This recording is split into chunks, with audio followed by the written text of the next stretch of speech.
Hi, welcome back to my channel. This is the Lady's Place, and I'm Nicole. Thanks so much for watching. Let's just dive right into the question. Can you survive on Social Security alone? It is recorded that 49% of Americans are hoping that is the case. 49% of Americans do not have a nest egg. They don't have savings. They don't have a pension, 401. They are relying solely on their Social Security benefits to retire on. And believe it or not, I could have easily have been one of those 49 percenters. When I was a young adult, my husband and I, we concentrated on building our family. We got married, we purchased a home, we bought cars, then we started a family. We traveled with the family, went on family vacations, did all of those things. We accumulated stuff that we thought would be of value. But in the end, when my husband passed at the age of 59, I pretty much gave everything that we thought were of value away. Sold our home in Charlotte, North Carolina, and moved to Florida. I moved to Florida the same year COVID hit. And as you guys know, COVID made everything skyrocket. At this time, I still was not qualified to apply for my early retirement widow support from Social Security. And so I was living off of course, my husband's insurance policy. The amount that I received was a little bit higher than the average. The average amount that most people get is around $1,600 to $1,800 a month, and I was getting a little bit more than that because one, my husband was a mechanical engineer, so his salary was almost twice as my salary, and and he also put in a lot more years than I did.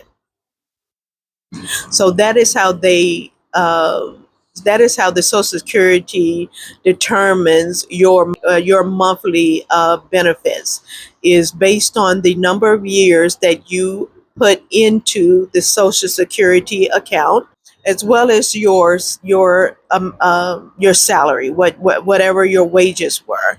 If you had higher wages and you put in lesser years, you could still get a little bit more than the average.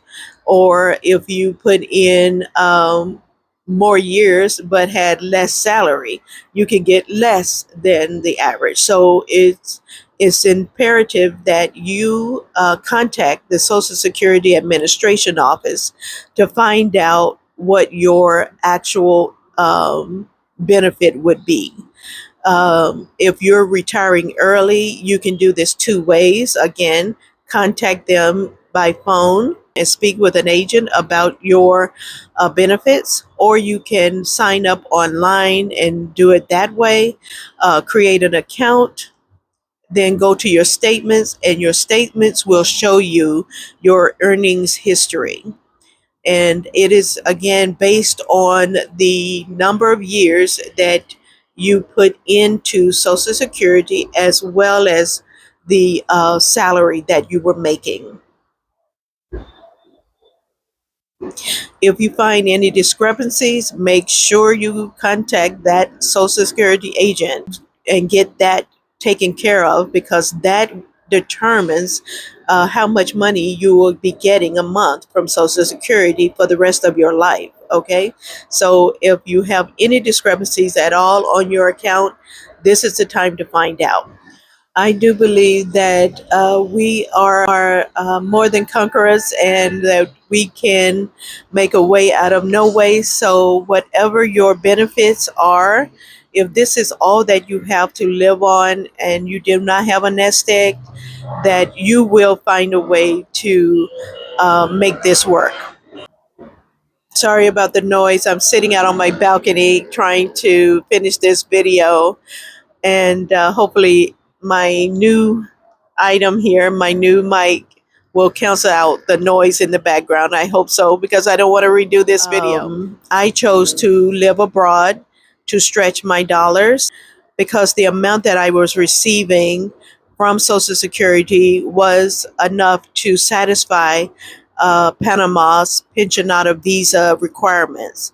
I needed $1,000 as a single person, $1,000 or more coming in for the rest of my life, and Social Security met those requirements.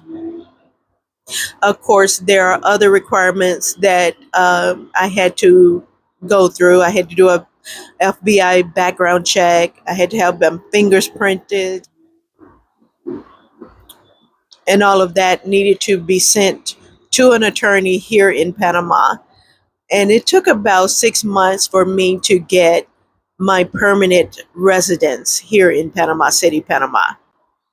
And I do say Panama City, Panama a lot because there is a Panama City, Florida.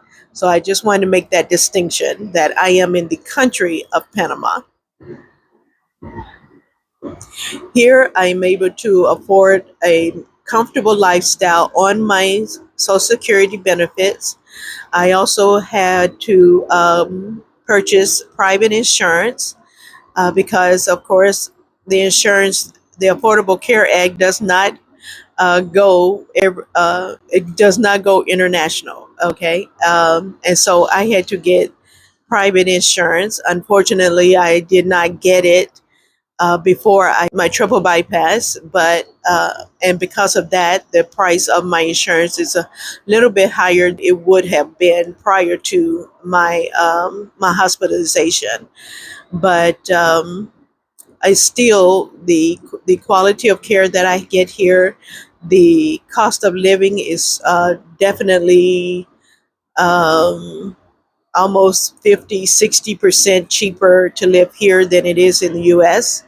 And the out of pocket cost for healthcare here is so much of is just affordable to pay out of pocket.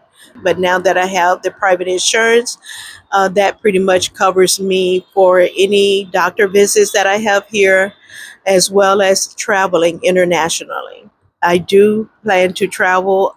I love traveling. I do plan to do some traveling internationally. And so I purchase international travel insurance, travel health insurance. I want to make sure that I'm covered this time. So, yes, you can live comfortably, especially outside of the US, on just your pension. But if you are in the US and trying to make it, it will be challenging. It will take sacrifices, but you can do it. And so that's all that I have for you guys on this video. Please leave any questions that you have in the comment section. Any topics that you would like me to cover next, and I will be more than happy to do so. Just know that I'm not a financial planner or advisor or anything of that nature.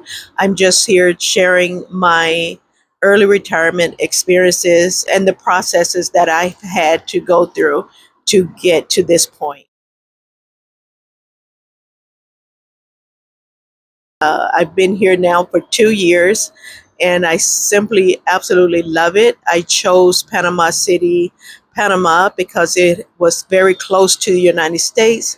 I did not have to exchange my money. They take dollars here, they take the US dollar here. I do not speak, hablo no español, so I do not speak Spanish very well.